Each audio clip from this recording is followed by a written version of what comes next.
கொட்டுவதும் செழுங்கம்சம் குளிப்பதும் நீர்க்குமளி வெட்டுவதும் போர்க்களத்தில் விதைப்பதும் ஊர் நிலத்தை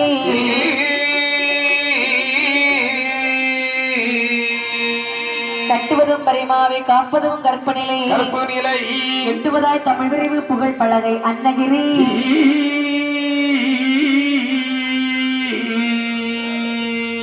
அன்னகிரி வளமையது அம்மையப்பர் திருக்கோவில் அன்னகிரி வளமையன் கருள்வாய் சரஸ்வதியே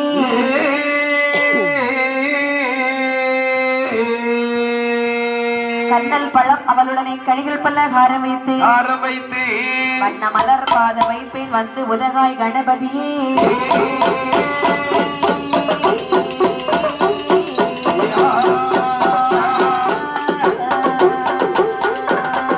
நாடானே நாடரிலே நாடரிலே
சோலை வளங்கள் சாலை வளங்கள் எல்லாம் அமையப்பெற்ற அன்னகிரி என்று சொல்லக்கூடிய ஒரு அழகான பட்டணம். அன்னகிரி பட்டணம் அன்னகிரி என்று சொல்லக்கூடிய ஒரு அழகான பட்டணம். இந்த அன்னகிரி பட்டணத்திலே ஒரு அம்மையப்பர் ஆலயம் இருக்கின்றது. சரி, அம்மையும் அப்பறம் இருந்து காட்சி தரக்கூடிய காரணத்தினால் அதை அம்மையப்பர் ஆலயம் என்றே சொல்வார்கள். அந்த அம்மையப்பர் ஆலயத்திலே 61 மறையவர்களுக்கு நாளுக்கு ஒன்று தவறாமல் நலமுடனே பூஜை செய்து வருகின்றார்கள். இந்த 61 மறையவர்களுக்கும் தலைமை புரிந்த மறையவன் தான் இந்த சிவபாப்பான். சரி, சிவபாப்பான் சிவ ஆசி என்று சொல்லக்கூடிய பெண்ணை மணமுடித்தார். சிறப்புமாக மணமுடித்து வாழ்ந்து வரக்கூடிய நாளைகளே ஆண்டவனுடைய அருளாலே சொத்தாலே குறையில்லை, சுகத்தாலே குறைவில்லை, பொன்னாலே குறையில்லை, பொருளாலே குறைவில்லை. ஆனால் ஒரே ஒரு கவலையானது இருக்கிறது, அதுதான் குழந்தை இல்லாத கவலை. குழந்தை இல்லாத கவலையினாலே அம்மையப்பர் ஆலயத்தில் வருகிறார்கள். குழந்தை ஒன்று வேணும் என்று கணவனுமாய்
யாருக்கு என்ன தீங்கு செய்தோம்? மனதறிந்து எந்த ஒரு பாவமும் செய்யவில்லை அல்லவா? எந்த ஒரு பாவமும் செய்யாத எங்களுக்கு இப்படி ஒரு குறை வைத்து விட்டீர்கள் அல்லவா? ஐயா, இவருக்கு பிறகு இந்த கோவிலை பூஜை செய்ய வேண்டுமானா வேண்டும் என்று சொன்னால் எங்களுக்கு ஒரு குழந்தை இருந்தால் தானே முடியும். ஆகட்டும் என்று சொல்லி முறைமடக்கூடிய நேரத்தில் அம்மையப்பர் அருளாலே அழகா, அதாவது இந்த சிவாசி பெண்கொடியானவள் கர்ப்பமுற்று அழகான ஒரு ஆண் குழந்தை ஈன்றெடுத்தாளா? இப்படியாகி ஈன்றெடுத்த குழந்தைக்கு ஆமாமா அழகாக வேலவ வேதியரன திருநாம பெயரை சுட்டுகிறார்கள். சீரும் சிறப்புமாக வளர்த்து வரக்கூடிய நாளையில் அதே அம்மையப்பர் ஆலயத்தில் ஒரு பெண்ணானவள் நாட்டியமாடி வருகின்றார். அவர் யார் என்று பார்த்தார்? யாருங்கன்னே? உலகினகரானதிலே ஆனதிலே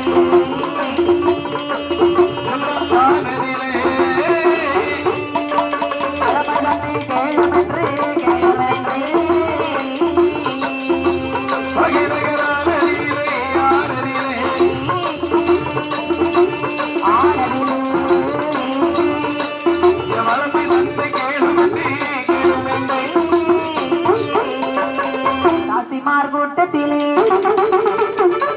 41 தாசிக்குத்தான் மூத்த தாசியவள்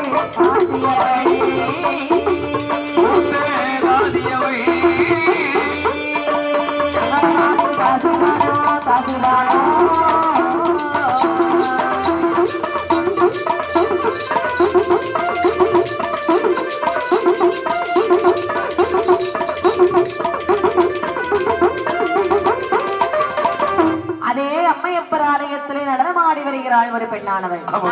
41 தாசிக்கு மூத்த தாசி சிவகாமி தாசி. இந்த சிவகாமி தாசிக்கு அனைத்து செல்வங்களும் இருக்கின்றது. அவர்களுக்கும் குழந்தை செல்வமானது இல்லை. ஆலயத்தில் வந்து முறையிடுகின்றார்கள். அம்மையப்பா, இந்த ஜென்மத்தில் நான் என்ன பாவத்தை செய்தேன்? ஆண்டி அடித்தேனா? அரைக்குடுமை செய்தேனா? பிச்சைக்கென்று வந்தவரை பின்னாலே தான் வர சொன்னேனா? அதறிந்து நான் எந்த பாவமும் செய்யவில்லையா? ஆண்டவா, என்னுடைய காலத்திற்கு பிற்பாடு உன்னுடைய அதாவது உன்னுடைய ஆலயத்திலே நாட்டிய தொழிலை எடுத்து செய்ய வேண்டும் என்று சொன்னார்.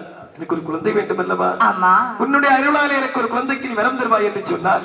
அந்த குழந்தை இந்த கோவிலிலே நாட்டியமாட நியமிக்கின்றேன் என்று சொல்லி முறையிடுகின்றாள். மேற்பர் கேட்டால் கேட்டதை கொடுக்கக்கூடிய கற்பக விருட்சகம் அல்லவா?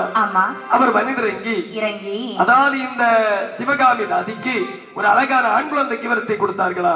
இப்படியாகி பெற்றெடுத்தாள் பெண் குழந்தை, ஆண் குழந்தையானவள் சிவகாமி தாசியான அந்த குழந்தைக்கு பெயர் சூட்ட வேண்டும் அல்லவா? எப்படி பெயர் சூட்டினார் பாருங்கள். எப்படி கண்ணே? பெயர்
ஆண் குழந்தைக்கு திருகண்ட நட்டுவன் என்று ஒரு பெயரை சூட்டுகின்றாள். சரி, திருகண்டர் என்று சொன்னால் பகவானின் மறுபெயர், நட்டுவன் என்று சொன்னால் சரி குலத்தொழில், சரி நட்டுவன் என்று சொன்னால் சரி.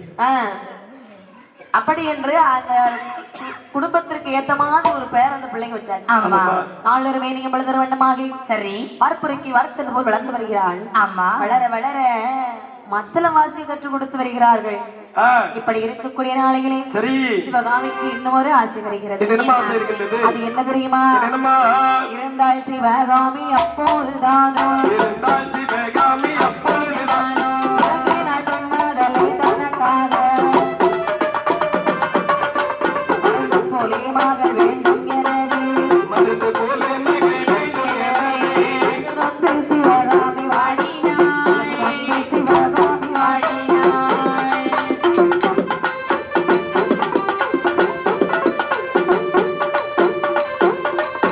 இருந்ததே நாள் பலன் ஒன்றுமில்லை, நீரால் மகன் ஒன்றுமில்லையே, வந்து விட்டால் அது வந்து மோட்சம், பிள்ளைக்கு பலன் ஒன்றுமே ஆனால் பிள்ளைக்கு பலன் ஒன்றுமே ஆனால், தேடி ஆதாயமாக்கலாம், உலகம் தேடி ஆதாயமாக்கலாம்.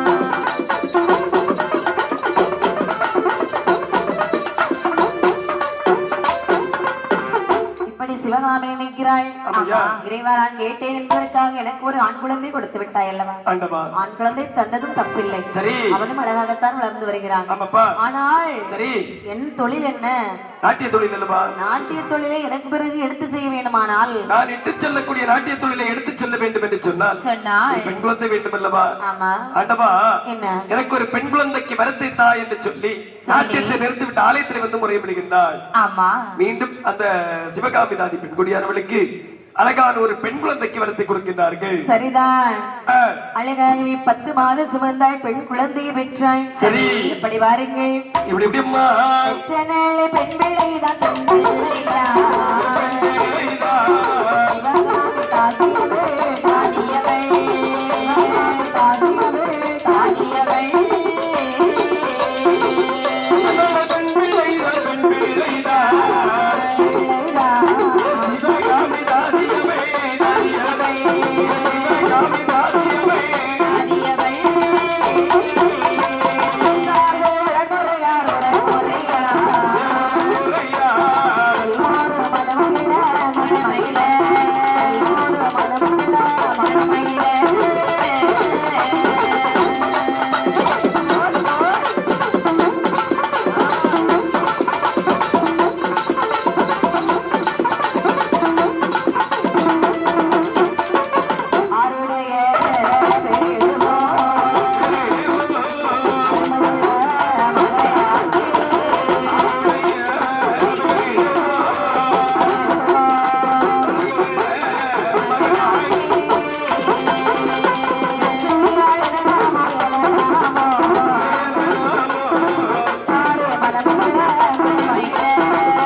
பெண் குழந்தை பேதி சிவகாமி தாசியானவள். உற்றார் உறவினரார் எல்லோரும் மனமகிழ்ந்தார்கள். சித்திரம் போல் பெற்றெடுத்த சிவகாமி மகிழ்ந்தனைக்கு சரி லட்சுமி என்று சொல்லக்கூடிய பேர்நாமத்தை சூட்டி அந்த குழந்தையை சீரும் சிறப்புமாக வளர்த்து வருகின்றாள். நாளொரு மேனையும் பொழுதொரு வண்ணமாக வளர்த்து வரக்கூடிய நாளையிலே அவளுடைய வயது வளர்ந்து கொண்டே வருகின்றது. எப்படி வாருங்கள். எப்படி கண்ணே? ஒரு வயது, இரு வயதாம், இரு வயதாம், இரு வயதாம், மூன்று நாளாகி, நாளாகி, நாளாகி, இரு வயது, இரு வயதாம், இரு வயதாம், இரு வயதாம், நான்காகி, நான்காகி, நாளாகி, ஆளான திருவயதில் நடக்கமல்ல விளையாடி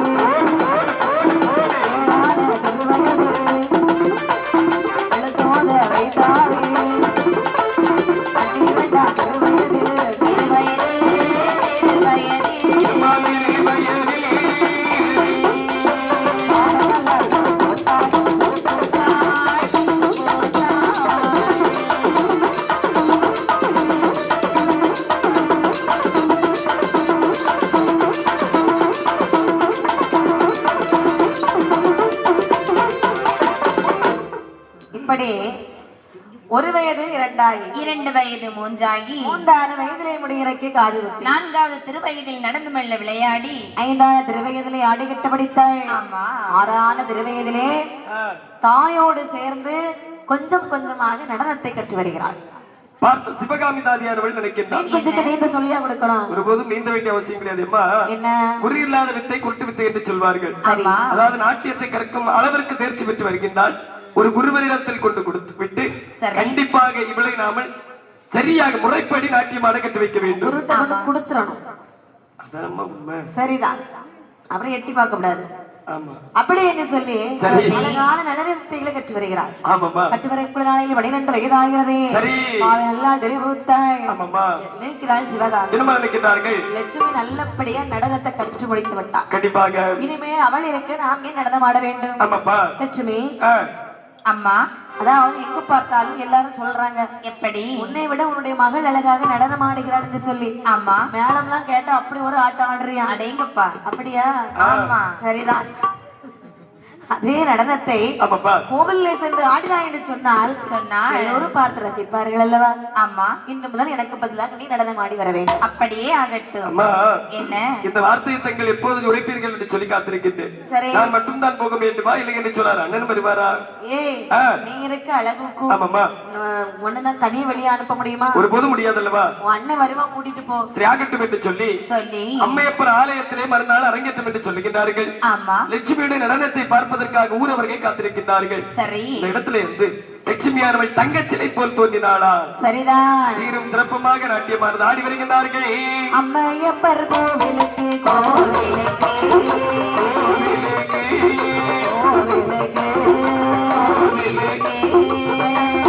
போய் வருவாள், போய் வருவாள். அம்மையப்பர் கோவிலுக்கு கோவிலுக்கு அவள் வந்தாடு போய் வருவாள், போய் வருவாள். அம்மையுடன் சதுராடி சதுராடி சதுராடி சதுராடி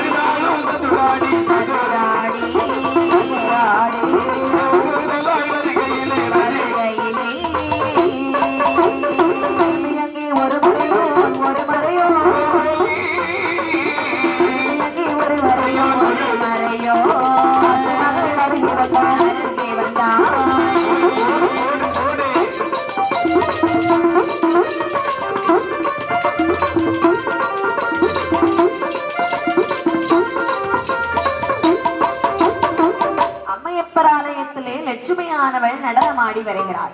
ஆமா, இப்படியாக எல்லோரும் லட்சுமி லட்சுமி என்று ஒலித்தார்கள். ஒரு நாள் 2 நாள் அல்ல, சரிதான், பல நாளாக நாட்டியமாடி வரக்கூடிய நேரத்தில் அதாவது அதே அம்மையப்பர் ஆலயத்தில் யார் பூஜை செய்து வருகின்றார்கள் என்று சொன்னால் 61 மறைவர்களுக்கும் தலைமை மறைவராக இருந்தார் அல்லவா சிவபாப்பான். அவருடைய மகன் வேலவன் பூஜை செய்து வருகின்றார். இந்த வேலவன் நினைக்கின்றார், ஒரு பெண்ணானவள் நாட்டியமாடி வருகின்றாள் பேரழகி என்று சொல்லுகிறார்கள் அல்லவா? இந்த பெண்ணை நாமல் இதுவரையும் பார்த்தது கிடையாது. இன்று கண்டிப்பாக இந்த பெண்ணை பார்க்க வேண்டும் என்று சொல்லி காத்திருக்கின்றார். பூஜை புரஸ்காரங்கள் அனைத்தையும் முடித்துவிட்டு ஆலயத்தில் வந்திருப்பவர்கள் அனைவருடைய முன்பிலும் கற்பூர ஆராதனை தட்டை காண்பித்து வண்ணமாக வரக்கூடிய நேரத்தில் லட்சுமியை அப்படி ஓரமாக இருப்பதை கண்ணிலே கண்டார். அருகிலே வந்த அந்த கற்பூராதாரனை தட்டதிலே அந்த அவளுடைய ஒளியதிலே அந்த மதிமுகத்தை கண்டான். தன்னுடைய மதியை இழந்தான். அவளுடைய பாதத்திலே புத்தென்று விழுந்தான். லட்சுமியானவள் என்ன செய்தாள் பாருங்கள். என்னம்மா அந்த வேதியனை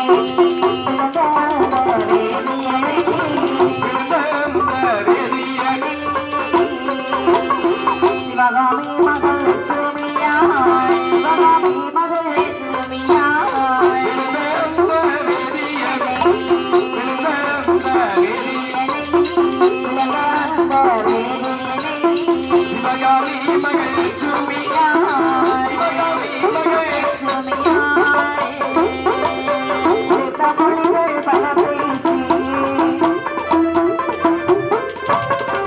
உடனே கூட்டி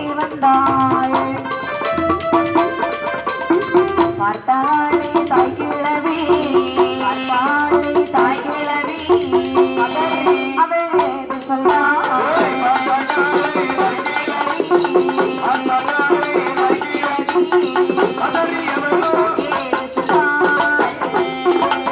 கீழே விழுந்தான் வேலவன் லட்சுமியானவள் அப்படியே மடி மீது வைத்திருக்கின்றார் கள்ளம் கவுடம் என்று மடி மீது தூக்கி வைத்து யாரும் இல்லாதவருக்கு நம்ம தான் தத்தம் என்று சொல்லி நேர வீட்டிற்கு அழைத்து வருகின்றாள்.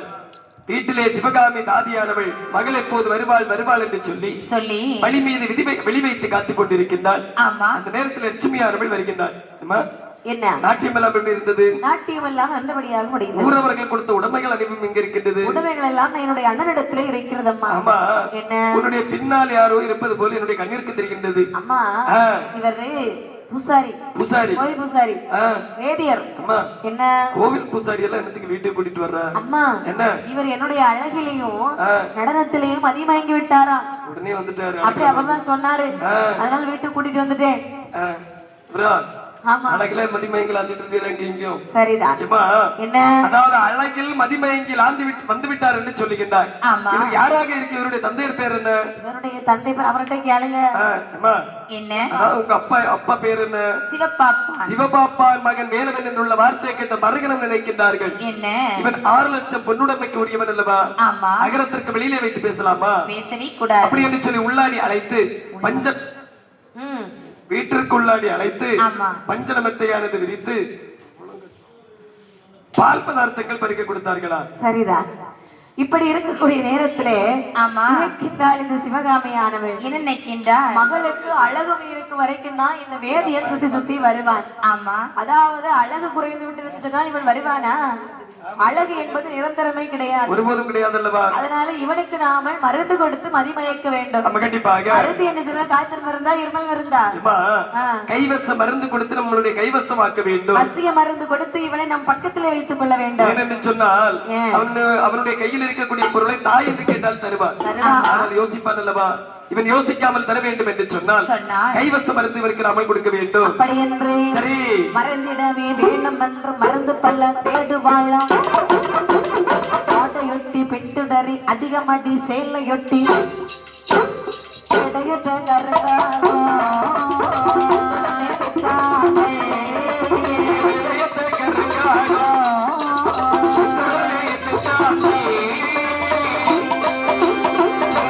மருந்தையெல்லாம் திரட்டியவள் எழலர்த்தி நாடுபட்ட மருந்தையெல்லாம் பாப்பானை தின்ன வைத்தான்.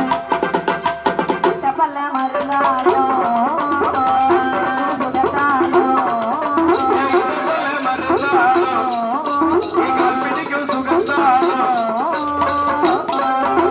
வட்டமிட்ட பழத்தை எல்லாம் வட்டமிட்ட பழத்தை எல்லாம்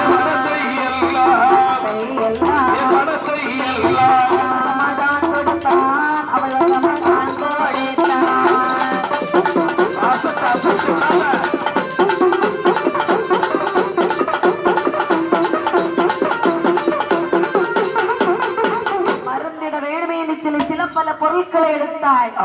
அம்மையிலே வைத்து ஆடையொட்டி பிந்தர் தொடரி அதியமதி சேலையொட்டி அதெல்லாம் சொல்லி கொடுக்கலாமா? அப்புறம் வீட்டுல போய் அவ சொந்தமா தயாரிக்க பாப்பா. அது நமக்கு தேவையா?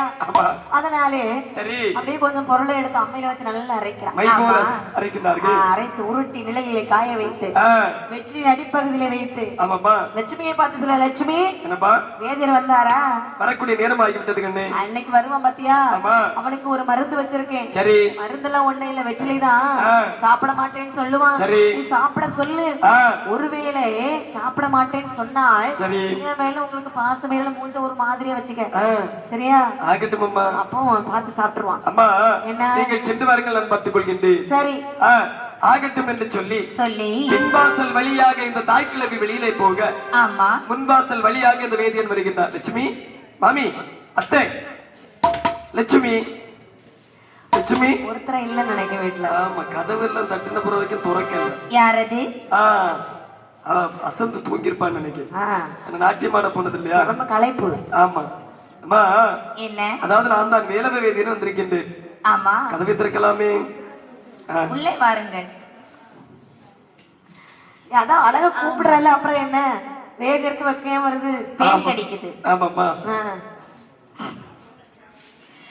உடனடியாக உள்ளே அழைத்து தாய் கிழவியானவள் காய்த்து வைத்த பாலை பருகுவதற்கு கொடுக்கின்றார்கள். பருகிய வாயானது ஒரு மாதிரி புளி புளி என்று புளிப்பாக இருக்கின்றது. அந்த நேரத்தில் நினைக்கின்றார், கண்டிப்பாக தாயானவள் கொடுத்த வெற்றிலை கொடுக்க வேண்டும் அல்லவா? என்னமா சொல்லுகின்றார்கள்? ஐயா வேதியரே, இத பாருங்கள், இவ்வளவு நேரம் எங்க அம்மா உங்களை தேடிக்கிட்டே இருந்தாங்க, உங்களை காணவில்லை. சரி, உங்களுக்காக பால் காய்த்து வைத்து சென்றிருக்கின்றார்கள். அந்த பாலை பருகுங்கள், குடித்து விட்டு அதன் பிறகு வெற்றிலை சாப்பிட சொன்னார்கள். இந்த வெற்றிலை ரொம்ப முக்கியமானதா? என்ன, அதாவது வெற்றிலை சாப்பிடக்கூடிய பழக்கம் எனக்கு கிடையாது. விருந்துக்கு வந்தவங்களுக்கு வெற்றிலை கண்டிப்பா சாப்பிட கொடுக்கணும். இப்ப நீங்க சாப்பிடல பாருங்க, அப்படி எல்லாம் சொல்லாதீங்க.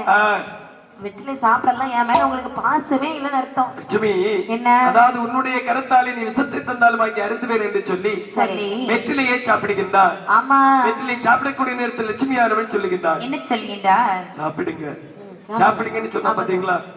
அந்த நேரத்துல அவன் அப்படியே தண்ணே மறந்து அந்த உமிழ்நீரை விழுங்கி விட்டான். உமிழ்நீரை விழுங்கக்கூடிய நேரத்தில் வெற்றிலையில் தடவி வைத்திருந்தாலும் மருந்தானது வேலை செய்ய ஆரம்பிக்கின்றது. விரண்டு நேர அகரத்திற்குள்ளே வந்தால் தாய் தகப்பன் தேடி வைத்த முதல்கள் கொஞ்சம் பொண்ணா இருந்தது. அவளத்தை பொட்டணமா கட்டி லட்சுமி கையில் கொண்டு கொடுத்துட்டான். அதாவது தாய் தகப்பன் தேடி வைத்த வஸ்து அனைத்து விற்று அவளுடைய கையிலே பொருளாக கொண்டு கொடுத்து விட்டார். அது மட்டுமல்லாமல் ஆலயத்திலே வந்து பார்க்கின்றான், தங்க சிலை, அதாவது கல் சிலையில் தங்க ஆபரணங்கள் பின்னிக் கொண்டிருப்பதை கண்டிலே கண்டான். நினைக்கின்றான், இந்த கல் சிலைக்கு இந்த ஆபரணம் இவ்வளவு அழகாக இருக்க வேண்டும் என்று சொன்னால் ஆசைக்காதல் லட்சுமிக்கு எவ்வளவு அழகாக இருக்கும் அப்படி என்று சொல்லி ஆபரணங்கள் அனைத்தையும் கலத்தி லட்சுமி கையில கொண்டு கொடுத்து விட்டார். ஒரு நாள் கொடுப்பதற்கு எந்த ஒரு அரை காசு கூட இல்லை. நினைக்கின்றான், அதாவது இன்று இல்லை என்று சொன்னால் இனி ஒரு நாள் லட்சுமியை நாமல் தானே திருமணம் முடிக்க போகின்றோம், போக வேண்டும் என்று சொல்லி கடன் கேட்டு பார்க்கலாமே. கடன் தருவதற்கு யாரு என்ன உண்டியெல்லாம் இல்ல, உண்டியல் இல்ல, எல்லாத்தையும் கொண்டு கொடுத்துட்டான். நம்ம அங்க ஒரு ஆள் வட்டி கொடுத்துற முக்குல இருக்காருல்ல, அவர் வட்டி கொடுக்கறாரு. அவர் வட்டி வாங்கியா இருக்கா, வட்டி கொடுப்பாரு. ஆமாப்பா, அவர்கிட்ட வேணா கேட்டு பாப்போமே. அவர்கிட்ட வட்டி அவர் வந்து இப்ப அம்மா அந்த லெவல்ல இருக்காரு. சரிதான். ஆமாயா, இப்ப அரை நிமிஷம் தான் பாக்கெட்டுக்குள்ள கை போடுவாரு, எடுத்துட மாட்டாரு, அவ்வளவு பாக்கெட்டுக்குள்ள சிக்கி கிடக்கும். ஆமாமா, அப்படி அவர்கிட்ட கேட்டு பாக்குறாங்க, அவர்கிட்ட இல்ல, கடன் கொடுப்பாரு யாரும் இல்லை.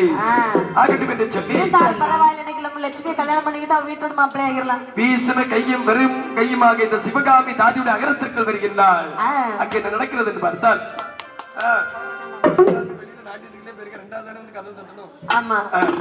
சிவகாமி பெண்குடியானவள் வெளியிலே நாட்டியத்திற்கு சென்றிருக்கின்றார். தாய் கிழவி மட்டும் தன்னந்தனிமையாக இருப்பதை கண்டிலே கண்டார். அத்தை அத்தை, யாருடா அது? அத்தை அத்தை, என்ன அத்தை? வேலவன் வந்திருக்கின்றேன். வேலவனா? ஆமா. இப்ப எதுக்கு வந்த? அத்தை, என்ன 2-3 தினங்கள் ஆகிவிட்டது லட்சுமியை பார்த்து. ஒரு 8 பார்த்து விட்டு செல்லலாம் என்று வந்து. லட்சுமி வீட்டுல இல்லப்பா, நடனத்திற்கு போயிருக்கிறாள். சரி அத்தை, என்ன அவள் வரும் வரை இந்த ஒற்று திணையில் இருந்து கொள்ளட்டுமா? ஐயோ, ஒரு 8 பார்த்து விட்டு செல்கின்றேனே. இப்பதான் லட்சுமிக்கு சம்பந்தம் வந்துட்டு இருக்கு. இப்ப நீ ஒட்டு திணையில போய் இருந்தேன்னா அது கதைக்கு ஆகுமா? ஐயோ அத்தை, என்ன இன்று இல்லை என்று சொன்னால் இன்று இல்லை என்று சொன்னால் இனி ஒரு நாள் லட்சுமியை நான் தானே திருமணம் முடிக்க போகின்றேன். அப்படியா? ஆமா. ஏய், மனசுக்குள்ள கற்பனை பண்ணிட்டு இருக்கியா? இல்லையா? அப்போ லட்சுமிக்கு எவ்வளவு பெரிய பெரிய இடத்துல இருந்து வரன்கள் வந்து கொண்டிருக்கிறது தெரியுமா? இத பாரு. சரி, அத விடு. இன்னைக்கு கையில நீ எவ்வளவு காசு வச்சிருக்க? அதே என்ன, அதாவது கோவிலில் இருக்கக்கூடிய உடைமைகள் அனைத்தையும் கலத்தி கொண்டு வந்து விட்டேன். ஆமா, இனி கடன் தருவாரு யாரும் இல்லை. அதை கொண்டு தருகிறேன் என்று ஒரு தினம் கடன்மா வைத்துக் கொள்ளுங்கள். காசு இல்லாதவனுக்கு தாசி வீடு தஞ்சமா, வேதியில வெளியே போடா நாயே. காசு இல்லாதவனுக்கு தாசி வீடு தஞ்சமா, வெளியிலே போடா நாயே என்னுள்ள வார்த்தை கேட்டு மறுகிறது நினைக்கின்றார். எதற்காக இவள் இந்த வார்த்தையை சொன்னாள்? சரி, எதற்காக இவள் இந்த வார்த்தையை சொன்னாள்? கையிலே காசு இல்லாததை அறிந்து விட்டார். ஆமா, அப்படியானால் சரி, கொடுத்தனே நீ பல நாளாய் கொடுத்த மோதனையோ, கொடுத்தனே பல நாளாய் கொடுத்த மோதனையோ, கொடுத்தனே அவள் முகத்தை கண்டபோது வேடியனோ, அவள் முகத்தை கண்டபோது வேடியனோ.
இருக்கக்கூடிய பொன்பொருளை எல்லாம் அள்ளி அள்ளி கொண்டு கொடுத்தோமே, ஆயிரவு அல்லாது கையுறவு காணவில்லையே.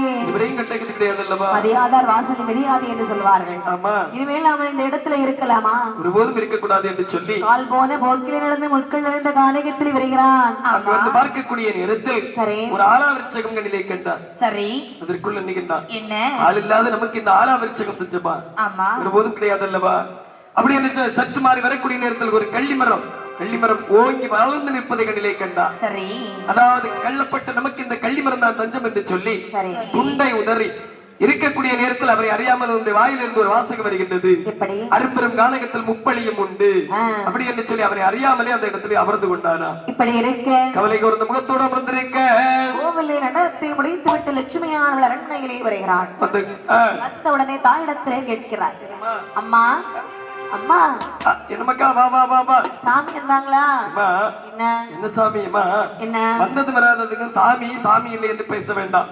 ஆமா ஊரவர்களுக்கு இந்த உடைமைகள் இங்க இருக்கின்றது. அதெல்லாம் என்கிட்ட இருக்கு, அண்ணன் கிட்ட இருக்கு. சரி உடனடியாக அகரத்திற்குள் வா, அகரத்திற்குள் வா.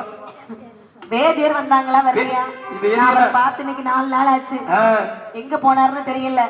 வந்தா பக்கத்தை போய் வந்தாரா? ஓட்டு திண்ணையில இருந்து லட்சுமி லட்சுமி என்று சொல்லி உளறி கொண்டிருந்தான். சரி சனியனை விளக்குமாறு எடுத்து 4 போடு போட்டு அந்த பாதைக்கு இடுக்குள்ள நீ இறங்கி போனோம். அம்மா எங்க போனான்னு தெரியல. அறிவு இருக்கு அவனுக்கு? என்ன போய் நம்ம குலசாமி விரட்டி விட்டு இருக்கியம்மா. குலசாமியா? ஆமா, நம்ம இடத்துல இருக்கக்கூடிய பொன் பொருள் எல்லாம் அவன் கொடுத்ததுதானே. தந்தாண்டி தந்தா சும்மாவா தந்தா? நம்ம இன்னைக்கு இவ்வளவு தூரம் முன்னேறி இருக்கோம்னா காரணம் யாரு? அவன் தானே. அவனை போய் வெளியே போ நாயன்னு சொல்லலாமா?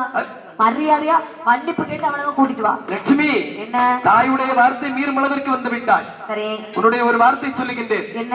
அதாவது இளமரி குலை அறியாது என்று சொல்வார்கள். அதை நஞ்சை கண்டாலும் ஒரு கடி கடிக்கத்தான் செய்யும். தாய்க்குத்தான் தெரியும் இது நஞ்சு இது நல்லது என்று சொல்லி. அகரத்திற்குள் வாமா. என்னுடைய வார்த்தையை தட்டாமல் அங்கே எங்கும் சென்று விடாதே கண்ணே. அம்மா செய்த நன்றி யாராவது மறப்பார்களா? ஒருபோதும் மறக்க மாட்டார்கள். அவரோடு செத்தாலும் அவரோடு. இத பாரு கழுத்துல போட்டுக்க ஒரு ஒட்டியானோ. ஆமா அது யார் வாங்கி கொடுத்தது? எல்லாம் வாங்கி தந்தது தான், சும்மா வாங்கி தரவில்லை. 3 நேரம் மூக்கு பிடிக்க சாப்பிட்டு இருக்கின்றான். என்ன கொடுத்ததை சொல்லி காட்டுறியா? அது மட்டுமல்லாமல் அதாவது அவன் ஊற்றிலே சென்று வெண்ணி போட்டு கொடுத்திருக்கின்றேன். கால் கை அமுக்கி விட்டிருக்கிறேன். இது அனைத்தும் செய்து விட்ட பிற்பாடுதான் அட்டியானம் ஒட்டியானம் எல்லாம் தந்தான். அப்படியா? அம்மா செய்ததை சொல்லி காட்டுகின்றார். கண்டிப்பாக இன்னைக்கு அவருக்கு இது நிலைமைனா நாளைக்கு எனக்கு என்ன நிலைமையோ? என்ன நடப்பதெல்லாம் பாயமூடு. இனிமேல் நான் இங்க இருக்க போவதாக. சரி அவர் இல்லாத எனக்கும் தேவையில்லை, நான் இதோ வருகிறேன். தாயுடைய வார்த்தையை தட்டி நேர் அந்த வேலவன் நடந்த தடத்தை நோக்கி வேள்வியா நடந்த அரும்பெரும் கானகத்திலே வருகின்றாள். அங்கே வந்து கள்ளியடி முட்டிலே வேதியரை கண்டாள். அவரை கூர்ந்த முகத்தோடு இருப்ப கள்ளியடி மூழ்கிலே கல்லீரை கண்டாள். என கேட்டாள் தெரியுமா? என்னம்மா? இக்காட்டில் தண்ணி வரவு ஏதுமக்கு சேர்த்தோக்கோ, இக்காட்டில் தண்ணி வரவு ஏதுமக்கு சேர்த்தோக்கோ, செக்கானோ எரிந்தது போல் எரிந்தது போல்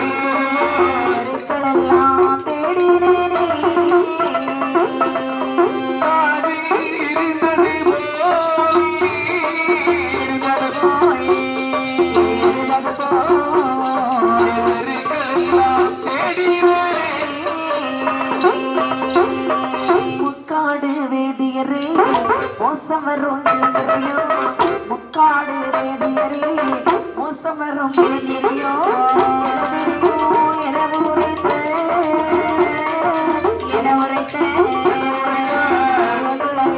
முகம் நோக்கி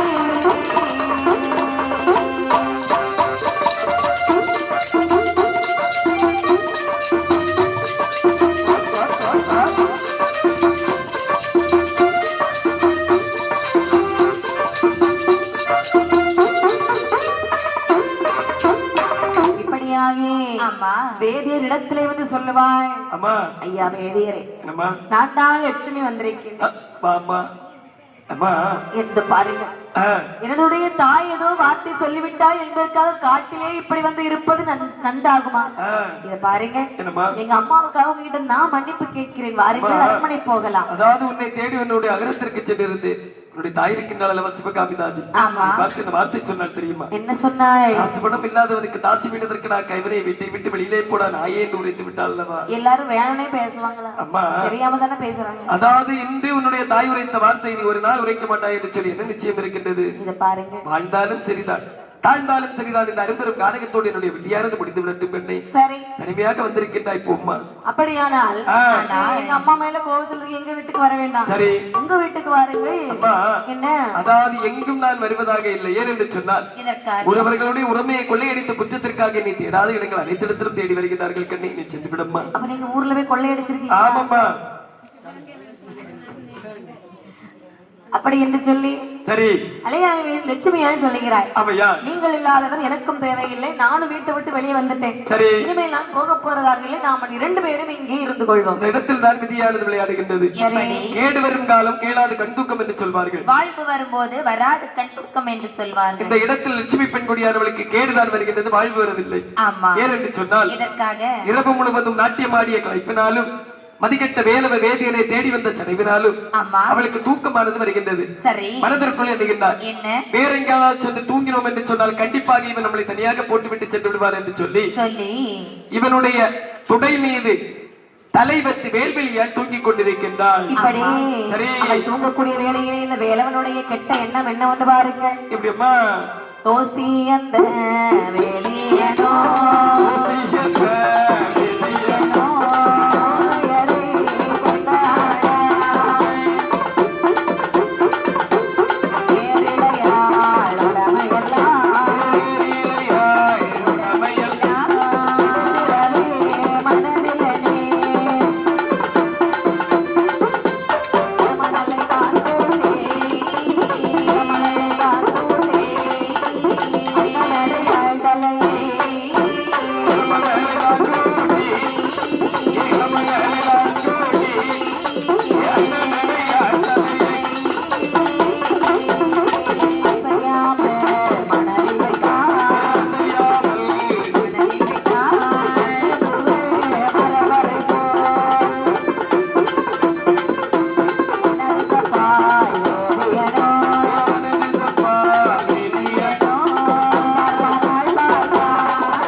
லட்சுமியை கொலை செய்ய வேண்டும் என்று திட்டம் போடுகிறான். அதாவது தூங்கிக் கொண்டிருக்கக்கூடிய நேரத்தில் அவளுடைய மூக்கிலே அணிந்திருந்த மூக்குத்தியின் ஒளியானது இவனுடைய கண்ணை பறித்ததா? சண்டாளி, சதிகாரி, பாதகத்தி, முழுநீலி, கையிலே காசு இருக்கும் வரை இவளுடைய தாயானவள் சுவாமி சுவாமி என்று சொல்லி சதுராடினார். காசுபடம் இல்லை என்று சொன்ன பிற்பாடு வெளியிலே போனார் ஆயேந்து உரைத்து விட்டாள் அல்லவா? கொடுப்பதை எடுப்பதில் எந்த ஒரு தவறும் கிடையாது. சரி, தாய் என்று கேட்டால் கண்டிப்பாக தருவாள். பின்தொடர்ந்து வருவாள் அல்லவா? இவள் நம்மளை பின்தொடராமல் இருக்க வேண்டும் என்று சொன்னால் அரும்பெரும் காரகத்தில் இவளை நாமல் கொலை செய்ய வேண்டும். கொலை செய்ய வேண்டும் என்று சொன்னால் கத்தி இருக்கும் என்று சொன்னால் ஒரே குத்தாக குத்தி கொண்டு விடலாம். கயிறு இருக்கும் என்று சொன்னால் மரத்துல கெட்டி போட்டுடலாம், கழுத்தை நெருக்கி கொண்டு விடலாம். சரிதான்.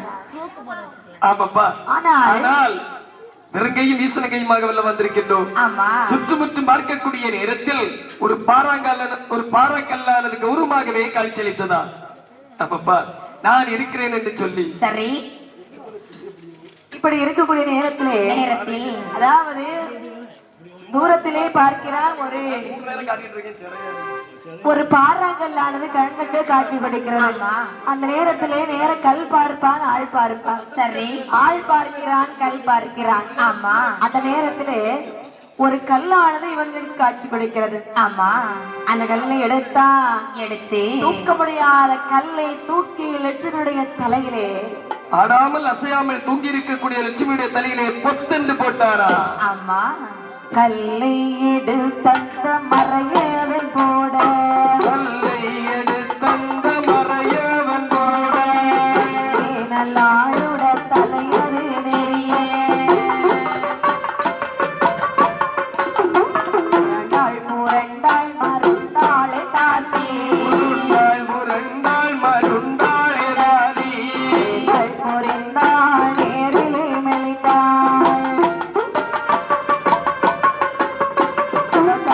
கடவுளே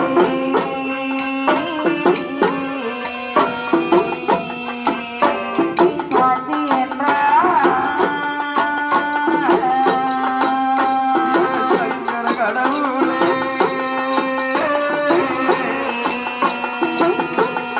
ஐயா நீ சாட்சி என்றார்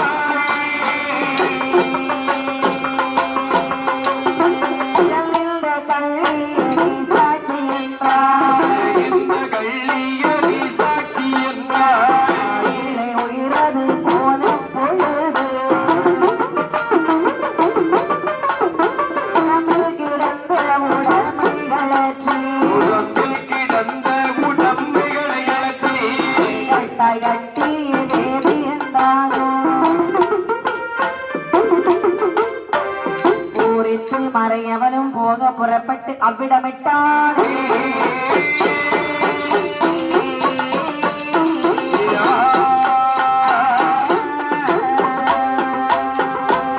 தூக்க முடியாத பாறாங்கல்லை தூக்கி லட்சுமணியை தலையிலே பொத்தென்று போட்டான் சரி அம்மா என் அலறி விழுந்தாள் இந்த லட்சுமியானவள் ஆமாம்மா துடி துடித்தாள் நம்பி வந்த என்னை நடுகாட்டிலே கல்லை தூக்கி போட்டு கொன்றாயே பாவி ஆமாம்மா நீ என்னை கொலை செய்ததற்கு யாருமே காரணம் இல்லை என்று நினைத்தாயா இதோ இருக்கிறதல்லவா ஆமா. ஓங்கி வளர்ந்த கள்ளி மரம் சரி நீ என்னை கொலை செய்ததற்கு இந்த கள்ளி மரங்களே சாட்சி பாஸ் ஆதி சிவ சங்கர கடவுளே நீதான் சாட்சி என்று ஆமா.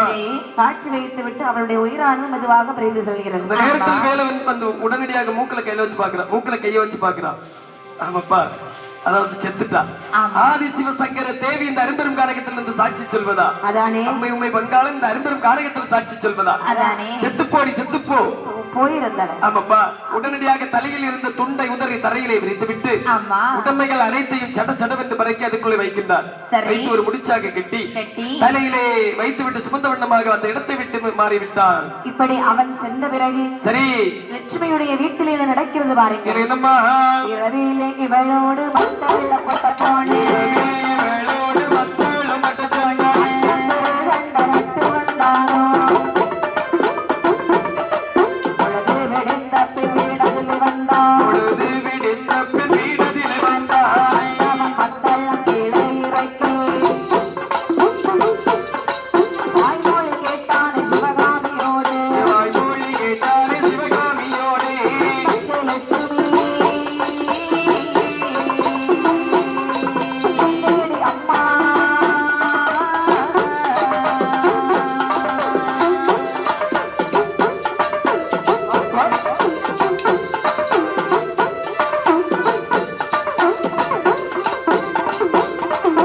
தங்கையானவள் உதாரி போலே கையானவள் ஊர்தாரி போலே. மறை அவனை தேடியுள்ள போனான் நட்டவன் கேட்ட பொழுது எத்தந்த நட்டேவன் கேட்ட பொழுதே. சாய்பாபி பாடி பாப்பா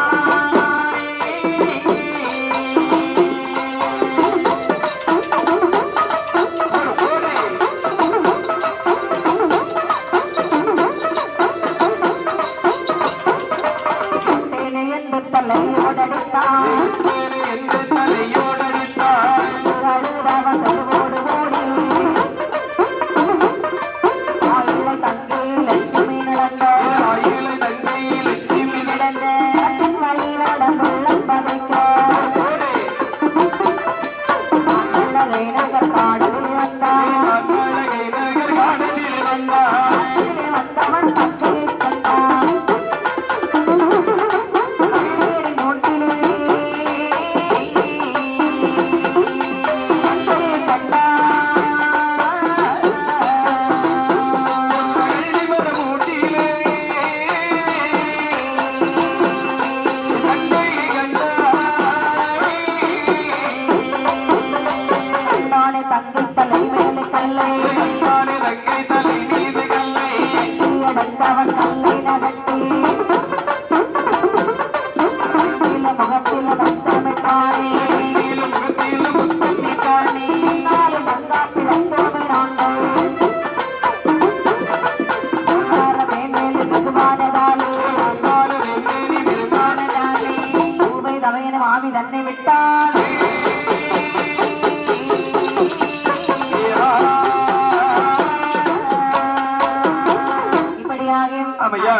அதாவது அரண்மனையிலே வருகிறான் திருகண்ட நட்டவர். தாயிடத்திலே கேட்கிறார், அம்மா அம்மா என் தங்கை எங்கே? அதாவது தங்கை வருவதற்கு முன்பாக இந்த வேலவ வேதியர் வந்தார். சரி. ஒட்டு திண்ணையில் இருந்த லட்சுமி லட்சுமி என்று சொல்லி உளறிக் கொண்டிருந்தார். சென்னையில நாலு போடு போட்டு அந்த பாதைக்கு இறங்கி போச்சு. வந்த உடனே லட்சுமியும் அதே வார்த்தையை தான் கேட்டார். நான் நடந்த காரியத்தை சொன்னேன். அவன் வராதை வீட்டிற்கு நான் வரமாட்டேன் என்று சொல்லி அகங்காரத்தோடு போயிருக்கின்றாளடா. எப்படித்தான் இருந்தாலும் நமது தங்கையை நாமல் தானே பத்திரமாக காத்துக்கொள்ள வேண்டும். கண்டிப்பாக அனுப்பி விட்டிருக்க சண்டாள பாவி, நீ எல்லாம் ஒரு தாயா? என்ன அவள் போனால் போகட்டும், நீ அகரத்திற்குள் வா. அம்மா, அவள் உன்னுடைய மகள் அல்ல, உன் மனம் பதைக்கவில்லை. ஒருபோதும் பதைக்கவில்லை. அண்ணனாகி எனக்கே ஒரு மாதிரியாக இருக்கிறது. இத பாரு, அந்த வேதியரை ஊரவர்கள் தேடிக் கொண்டிருக்கிறார்கள். கையில கிடைச்சானவையே ஒரு முறை 1000 முறை அவளிடத்தில் நான் இந்த வார்த்தையை சொன்னேன், நான் கேட்கவில்லை. கையில கிடைச்சானவையே அவனை கொன்றே விடுவார்கள், அடித்தே கொண்டு விடுவார்கள். அவ்வளவு வேண்டாத வேலை செஞ்சு வச்சிருக்கான் கோவில்ல. சரி, அதனால அம்மா எப்படியானாலும் பரவாயில்லை, தங்கையை நான் தேடி கண்டுபிடித்து வருகிறேன். அப்படி என்று சொன்னா நீயும் புறப்பட்டு விட்டாய். ஆமா, தங்கை இல்லாத எனக்கு வேண்டாம். போடா போடா போடா அப்படி என்ன சண்டையிட்டுக் கொண்டு சரி காட்டிலே வந்து பார்க்கிறான். பார்க்கக்கூடிய நேரத்தில் கள்ளியடி முத்திரை தங்கையுடைய சேலையை செய்வதை கண்டான். மனதிற்கொண்டு நிற்கின்றான். இரவு முழுவதும் நாட்டியமாடிய களைப்பினாலும் மதிக்கட்ட வேலவனை தேடி வந்த சடைவினாலும் சரி அசந்து தூக்கி கொண்டிருக்கின்றான். 4 வார்த்தை நல்ல விதமாக பேசி அகரத்திற்குள் அழைத்து சென்று விட வேண்டும் என்று சொல்லி அருகில் வந்து பார்க்கக்கூடிய நேரத்தில் மாறாக தங்கையானவள் இறந்து கிடப்பதை கண்டார். தலையிலே கல்லிருப்பதை கண்ணிலே கண்டார். சரி, தங்காய் இந்த கோலத்தோடு உன்னை பார்ப்பதற்காக அரும்பெரும் காரகத்திற்கு நான் நடைமுறையுமாக வந்தேன். தங்காய், அதாவது நீ சிரிக்கக்கூடிய நேரத்தில் கோடி முத்துக்களை பாறையிலே சிதறவிட்டால் அது எவ்வளவு காட்சியளிக்கும், அதே போல் காட்சியளிப்பாயே தங்காய். சரி தங்காய், வேலவ வேதியனை நம்பாதே என்று சொன்னேன் அல்லவா? நீ இல்லாத இடத்தில் நான் இருக்க வேண்டுமா? அப்படி என்று சொல்லி அதே கல்லிலே முட்டினான், மோதினான். பூவையர் தமையனும் அந்த உயிரை விட்டு விட்டான். சரிதான், சரி, இவனுடைய உயிரும் கைலாசம் போகிறது. சரி, இப்படி இருக்கக்கூடிய நேரத்தில் இருவரின் சாவுக்கு காரணமான ஒரு பாவி. ஆமையா, அந்த பாவியுடைய நிலைமை எப்படி பாருங்கள். அரும்பெரும் காரகத்தில் அவனுடைய நிலைமையானது எப்படி எப்படி இருக்கின்றது. சாதியை கொள்ள பசியமில்லை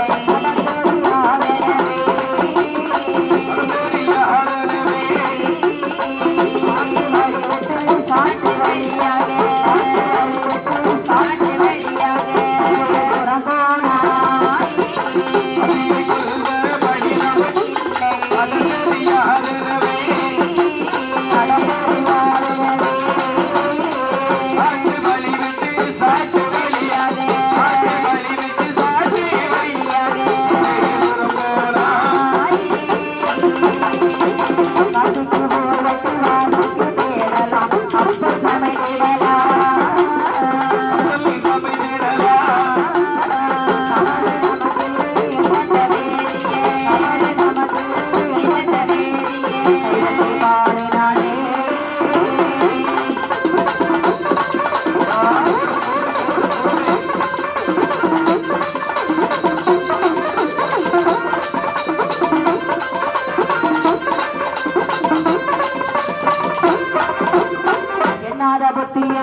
என்னமா எப்படியோ அவள் இறந்து விட்டாள். கண்டிப்பாக நம்ம கையில நிறைய முடிச்செல்லாம் இருக்கு. அதாவது பொன்பொருள்கள் இருக்கின்றது. இதெல்லாம் வச்சுக்கிட்டு முதலாக காசியிலே சென்று காசி தீர்த்தம் ஆட வேண்டும். ஆமா, பாவ தீர்த்தம். ஏன்னா ஒரு பெண்ணை கொலை செய்திருக்கோம் இல்லையா, செய்தது பாவம் கிடையாது. கண்டிப்பாக பாவ தீர்த்தம் ஆட வேண்டும். சரி, தீர்த்தம் ஆடிவிட்டு முதலாக இந்த பொன்பொருள்கள் அனைத்தையும் பணமாக்க வேண்டும். பணமாக்கி அதாவது வணிகம் செய்ய வேண்டும் என்று சொல்லி எண்ணாத புத்தியை எண்ணினால் தெய்வம் இடையில் சதிக்கும் என்று சொல்வார்கள் அல்லவா? அந்த சொல்லிருக்கிறீங்க சிவபெருமான் சொல்லுகிறார். என்ன சொல்லுகிறார்கள்? யமகால தூதுவர்களே வாருங்கள் இங்கே. அதோ ஆகாத பாவி பாட்டு பாடிட்டு போறோம் பாருங்க. சரி, இவனுடைய உயிரை நீங்கள் உடனே பருகி வாருங்கள். நீங்க பாகட்டும் என்று சொல்லி அரும்பெரும் கானகத்தில் யமன் கிணறாகவும் தூதன் தோண்டிப்பட்டையாகவும் காலன் பாம்பாகவும் கல்பனைக்குள் அமர்ந்து கொண்டார்களா? சரி, அமர்ந்து கொண்டிருக்கக்கூடிய நேரத்தில் அதாவது இந்த வேலவ வேதியனுக்கு அதாவது கொலை செய்தவன் அல்லவா, தண்ணீர் தாகம் எடுக்கின்றது. சரி, மனதிற்குள் எண்ணுகின்றார், சற்று தண்ணீர் கிடைக்கும் என்று சொன்னால் பருகிவிட்டு செல்லலாம் என்று சொல்லி சுற்றுமுற்று பார்க்கக்கூடிய நேரத்தில் ஆதிசிவன் உருவாக்கிய கிணறானது அரும்பெரும் காரகத்தில் இருப்பதை கண்டிலே கண்டார். அதற்குள் எண்ணுகின்றார், நாமல் செய்தது ஒருபோதும் பாவம் கிடையாது. பாவமாக இருக்கும் என்று சொன்னால் அரும்பெரும் காரகத்தில் கிணறு இருக்குமா? கிணறு தான் இருக்கும் என்று சொன்னால் தண்ணீர் இருக்குமா? தண்ணீர் தான் இருக்கும் என்று சொன்னால் அதை கோரி பெறுவதற்கு தோண்டிப்பட்ட இருக்குமா? ஒருபோதும் இருக்காதல்லவா? ஒரு கல்லை தூக்கி போட்டும் அவள் இறந்து விட்டார். அவளுடைய விதியானது முடிந்து விட்டது. தண்ணீர் சாப்பிட்டு விட்டு செல்லலாமே அப்படி என்று சொல்லி கொண்டு வந்த முடிச்சை அந்த கிணத்து தவளத்தின் மீது இறக்கி வைத்து விட்டு இந்த வேலவனானவன் சரி கையிட்டோடு தோண்டிய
பாப்பா நிறந்தாலே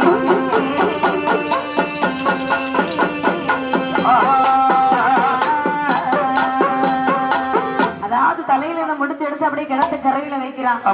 வச்சுக்கிட்டு அதை தோண்டி எடுத்து தண்ணீர் கோரக்கூடிய வேலையில கல்படியில சவுட்டினான் அல்லவா? கல்படி சற்று விலகி உள்ளிருந்து ஒரு கருநாகமானது அப்படியே வருகிறது. ஆமா,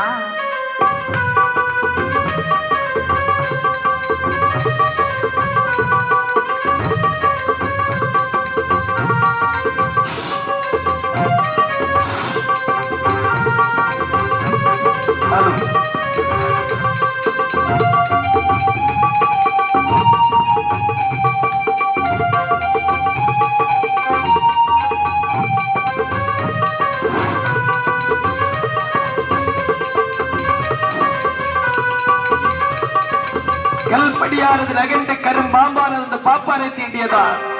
அம்மா என்று அலறிய வண்ணமாக கை ரெண்டையும் விரித்து அப்படியே தரையிலே சார்ந்தாரா. அந்த கரமானது தட்டுப்பட்டு கிணத்து தவளத்தின் மீது இருந்த முடிச்சானது அப்படியே கிணற்றுக்குள் விழுந்ததா. இந்த பாப்பான் கரையிலே விழுந்தாரா. சரி, மனதிற்குள் எண்ணுகின்றார், பாலாப்பூரும் பாம்பானது கடித்து விட்டதல்லவா? அதாவது பாம்பு கடித்த விஷத்தை முடிப்பதற்காக ஒரு பண்டிதரை பார்க்க வேண்டும். அதாவது முடிச்சானதை எடுப்பதற்காக ஒரு குளியோடியை பார்க்க வேண்டும். பண்டிதர் உண்டோ குளியோடி உண்டோ, பண்டிதர் உண்டோ குளியோடி உண்டோ என்று சொல்லி 3 அடி எடுத்து வைக்கக்கூடிய நேரத்தில் கடித்தது கரும்பாம்பல்லவா? அவனுடைய தலைக்கு விஷமானது ஏறி அந்த இடத்திலே பாப்பா நம்ம தன்னுடைய உயிரை இழந்து விட்டார். இவனுடைய உயிரும் கைலாசம் செல்கிறது. அவையா உனக்கு கையில்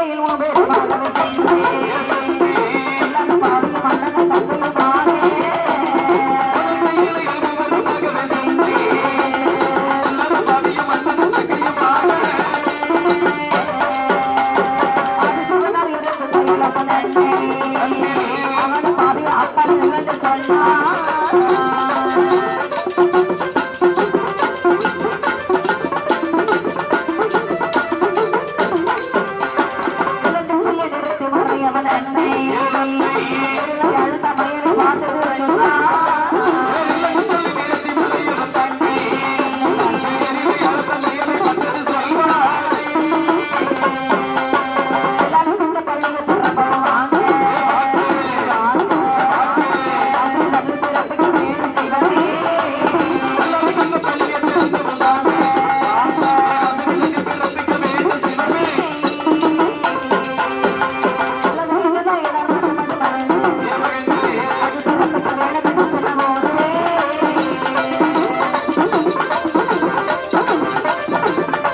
இல்லையா? அதாவது இவனுடைய உயிரும் கைலாசம் செல்கிறது. ஆமாமா, கைலாசத்துல 3 பேர் இருக்கிறாங்க. 3 பேருடைய உயிரும் கைலாசம் வரைக்கும் போகக்கூடிய நேரத்தில் பகவான் சொல்லுகிறார், ஆகாத பாவி நீ அங்கே நெல்லுங்க வந்துறாத. சரி, 2 பேரும் வாருங்கள். ஆமாமா, அம்மா 2 பேரும் வந்திருக்கீங்களே, என்ன காரணம்? அதாவது சிறு வயதிலே இறந்து வருவதற்கான காரணம் என்னவென்று சொன்னால், அதோ இருக்கின்றார் அல்லவா கிராதகன், அவனை நம்பி சென்றதற்காக நியாயம் சொல்லாமலே அதாவது என்னுடைய தங்கையுடைய தலையிலே கல்லை தூக்கி போட்டு கொண்டு விட்டார் சுவாமி. அப்படியா? அவளுடைய இறப்பு துக்கமானது தாங்க முடியாமல் அதே கல்லிலே முட்டி மோதி நானும் இறந்து விட்டேன் சுவாமி. சரி, இப்பொழுது உங்களுக்கு என்ன வேண்டும் சுவாமி? கைலாசமலைக்கு வருவதற்கான காரணம் என்னவென்று சொன்னால், இந்த ஜென்மத்தில் அவன் எங்களுடைய தலையிலே கல்லை போட்டுக் கொண்டு விட்டார். மறு ஜென்மத்திலே பூலோகத்திலே பிறந்து எங்களுடைய 2 கரத்தாலே நாங்கள் கண்டிப்பாக அவரை பலியெடுக்க வேண்டும். பலிக்கு பலி கொள்ள வேண்டுமா? கண்டிப்பாக. அந்த வரத்தை உங்களுக்கு நான் தருகிறேன். அது மட்டுமல்லாமல், அதாவது பூலோகத்தில் ஒரு தாயின் வயிற்றில் எங்கள் 2 பேரையும் அண்ணனும் தங்கையுமாகவே பிறப்பிக்க வேண்டும். அப்படியே ஆகட்டும். அது மட்டுமல்லாமல், இந்த உலகத்தில் நான் எதை இயக்க நினைக்கின்றேனோ அது அனைத்தும் எனக்கு இயங்குவதற்காக வரத்தை தாருங்கள் சுவாமி. அப்படி என்று வரத்தை கொடுத்தார். சரி, சித்திரகுப்த நயனாரை பார்த்தார். என்னப்பா சொல்லுகிறார்கள்? சித்திரகுப்த நயனாரை, இத பாருங்கள், பூலோகத்தில் யாராவது குழந்தை இல்லாமல் இருக்கின்றார்களா? குழந்தை இல்லாமல் அநேக பேர்கள் இருக்கின்றார்கள். தான தர்மங்கள் செய்து உங்களுடைய பெயரை சொல்லி குழந்தை செல்வமானது இல்லாமல் சோழவள நாட்டை ஆண்டு வரக்கூடிய செம்பிய மன்னன் செம்பிய தேவி அவர்கள் 2 பேரும் திருமணம் முடித்து வெகு காலங்களாகியும் குழந்தை செல்வமானது இல்லாமல் இருக்கின்றார்கள். ஆகையால் அவர்களுக்கு இவர்கள் 2 பேரையும் குழந்தையாக கொடுத்து விடலாம். நல்ல யோசனை. அது பக்கத்திலே இந்த பாவியை பிறவி செய்யணும். அதுக்கு ஏத்த மாதிரி ஏதாவது ஒரு பாவி இருக்கானா? காவிரிப்பும் பட்டணத்திலே மாணாக்கர் செட்டி ஒரு பெரிய வணிகேசர். ஒரே வட்டியை கொடுத்து வட்டிக்கு வாங்குவது. ஆமாப்பா, அந்த ஆகாத பாவிக்கு இவரை குழந்தையாக நாமல் கொடுத்து விடலாம். இது நல்ல யோசனை. சரி, அப்படி என்று 3 பேருக்கும் அறிவிறவி கொடுக்கிறார்கள். சரி, சோழவ நாட்டிலே நாட்டிலேயும் நல்ல நாடு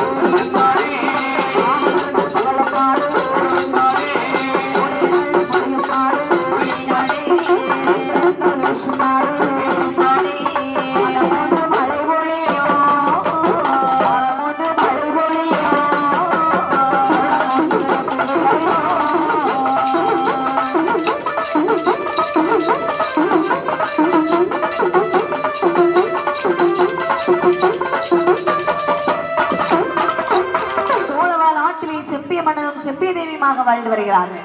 ஆமா, வாழ்ந்து வந்த பிறகு இவர்களுக்கு குழந்தை செல்வம் என்பது கிடையாது. குழந்தை இல்லாத கவலையினாலே சிவனாருடைய ஆலயத்தில் வந்து அனுதினமும் உறைவிடக்கூடிய நிலையில் ஆதி பகவான் மன்னருக்கு இவங்களுக்கு குழந்தைக்கு வரம் கொடுக்கிறார். செம்பிய தேவி கர்ப்பமானார். கர்ப்பமற்று அவளுடைய வயிற்றிலே அந்த கருவானது எப்படி எப்படிமா வளர்ந்து வருகின்றது. மாதம் 10 திகைந்து அழகான செம்பிய தேவி கர்ப்பமற்று இருக்கிறார். அந்த நேரத்திலே சரி வயரும் அடி வயரும் கட வயரும் அடி வயரும் கட வயரும் நோவதையா தமரமா உடல் வயரும் நோவதையா பால் முகமேர் பால் புதிமீது புரண்டலவாய் பால் முகமேர் பால் புதிமீது புரண்டலவாய்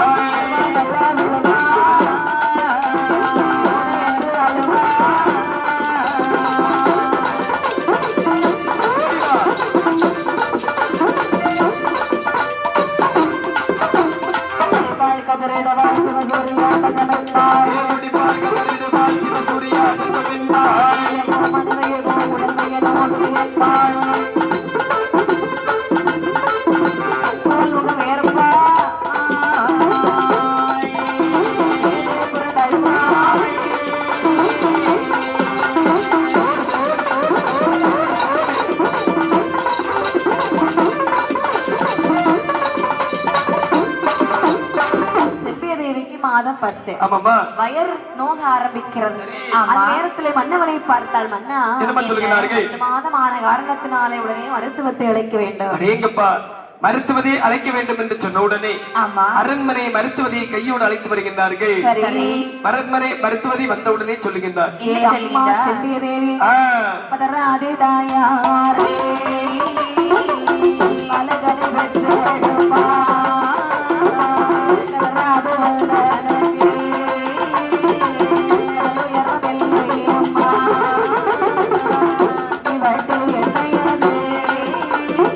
பலகனை பெற்று எண்ணையதே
இப்படியாக முன்பிறந்தான் இளராஜனே. ஆமா. இரண்டாவதாக என் தாயாகி இசக்கியம்மை வந்து பிறந்தார்கள். சரி. அண்ணனும் தங்கையுமாகி மறுபிறவி எடுக்கிறார்கள். ஆமா. பழிக்கு பழியை கொள்ள வந்த பாவையெல்லாம் இசக்கியம்மை பிறந்த பொழுது சரி மன்னனுக்கு சொல்லுகிறார்கள். 2 பெண்கள் ஓடி வந்தேன். அண்ணா என்ன அண்ணா உங்களுக்கு குழந்தைகள் பிறந்திருக்கின்றார்கள். என்ன குழந்தை பிறந்திருப்பார்கள்? குழந்தைகள் எப்படி பிறந்திருப்பார்கள் மன்னா? 2 குழந்தைகள் மன்னா. அடேங்கப்பா, அதாவது இல்லை இல்லை என்று சொன்ன மன்னனுக்கு 2 குழந்தைகள் பிறந்திருக்கின்றார்கள். உடனே தான தர்மங்கள் கொடுங்கள். என்ன ஆலயத்தில் அன்னதானங்கள் சீரும் சிறப்புமாக நடக்க வேண்டும். சரி. அது மட்டுமல்லாமல் அதாவது எந்த ஒரு குறையும் இந்த நாட்டு மக்களுக்கு இருக்கக்கூடாது. அனைத்து செல்வ செழிப்பாகவே இருக்கட்டும். சரி. தான தர்மங்கள் பலது செய்யுங்கள் என்று சொல்லி தான தர்மங்கள் செய்தார்களா? இந்த குழந்தையை தாளாட்ட வேண்டும் அல்லவா? நினைக்கிறான் மன்னனானவர். என்ன நினைக்கின்றான்? குழந்தையினுடைய ராசி பலனை பார்க்க வேண்டும். கண்டிப்பாக. அப்படி என்று ஒரு ஜோதிடரை வைத்து ராசி பலனை பார்க்கிறார்கள். சரி. ஜோதிடர் சொல்கிறார், ஐயா இந்த குழந்தை இந்த நாட்டுக்கே ஆகாத பிள்ளைங்க. ஆமா. அதனால இந்த குழந்தையை உங்கள் பக்கத்துல வைப்பது தவறு, எங்கேயாவது காட்டிலே சென்று கிடத்தி விடுங்கள். சரி. அப்படி என்று சொல்ல பெற்ற பிள்ளைகள் அல்லவா? ஆமா. எப்படி காட்டிலே கொண்டு போனதுக்கு மனசு வரும்? வாழாத பிள்ளையாக இருந்தாலும் பரவாயில்லை, ஆமா, தாயோடு இருக்கட்டுமே என்று சொல்லி அந்த குழந்தைகளை எப்படி தாளாட்டுவார் பாருங்கள். ஆரேரேரி ஆரேரேரி ஆராரோ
அம்மையான இசக்கியம்மையின் இளராஜனையும் அந்த தாதி பெண்கள் எல்லாம் கையெடுத்து தாளாட்டுகிறார்கள். தூங்குமாங்களா? அதாவது தூங்குவதற்காக வந்த பிள்ளைகளா? இல்லை. தாலாட்ட தாதிமார்கள் தூங்கி விடுகின்றார்கள். ஆமா. அந்த குழந்தைகள் தூங்கவில்லை. சரி. 10 மாதம் கழிந்த உடனே தொட்டிலே கிடக்கக்கூடிய அம்மையுமை இசக்கியம்மையானவள் தமையனை பார்த்து சொல்லுகின்றார். என்ன சொல்கின்றார்? அதாவது தாயமிர்தம் குடித்து உனக்கு வயிறு நிறைகின்றதா? இல்லை. உடலமிர்தம் உண்டோம் என்று சொன்னால் கண்டிப்பாக உள்வயிறு நிரப்பாது. ஆமா. எனக்கு ஒரு யோசனை தோணுகின்றது. என்ன யோசனை? மலையடிவாரத்தில் கோங்கன்மார்கள் ஆடு மாடு நிறை சாய்த்து வைத்திருப்பார்கள். நாம அங்கிச்சு ஆடு மாடுகள் அடித்து சாப்பிடலாமா?